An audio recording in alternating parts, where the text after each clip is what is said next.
ఇక్కడ అన్ని రకాల వసతులతో ఉన్న భవనాలను కూలగొట్టి కొత్తటి కట్టి ఆస్తి సృష్టించినమంటారు. అక్కడ కూడా ఉన్న భవనాలన్నీ కూలగొట్టి కట్టిండ్రు. ఎక్కడైనా ఉన్నదాన్ని కూలగొట్టి కొత్తది కడుతుందంటే ఉద్దేశం ఏందో మనం అర్థం చేసుకోవాలి. అంతెందుకు నేను కొత్త బండ్లు కొనను, ఖర్చు పెట్టానని చెప్పిన. మీకు తెలవాల్సింది ఏంటంటే 22 ల్యాండ్ క్రూజర్లు కొని కొత్తవి దాచిపెట్టారు. నేను సీఎం అయినాక 10 రోజుల వరకు నాకే తెలియదు.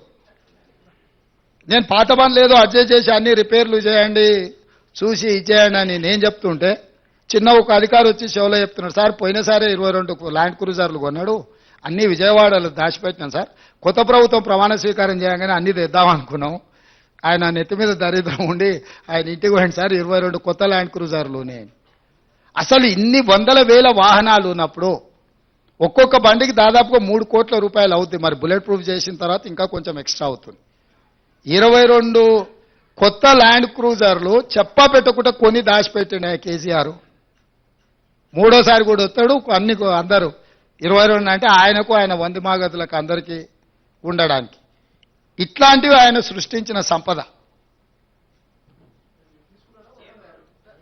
అవి ప్రభుత్వ ఆస్తి తీసుకోకుండా వెళ్ళిపోతాయి. కావాలంటే మీరు కూడా తిరగండి, ఇస్తాం అట్లా రౌండ్ కొట్టరండి.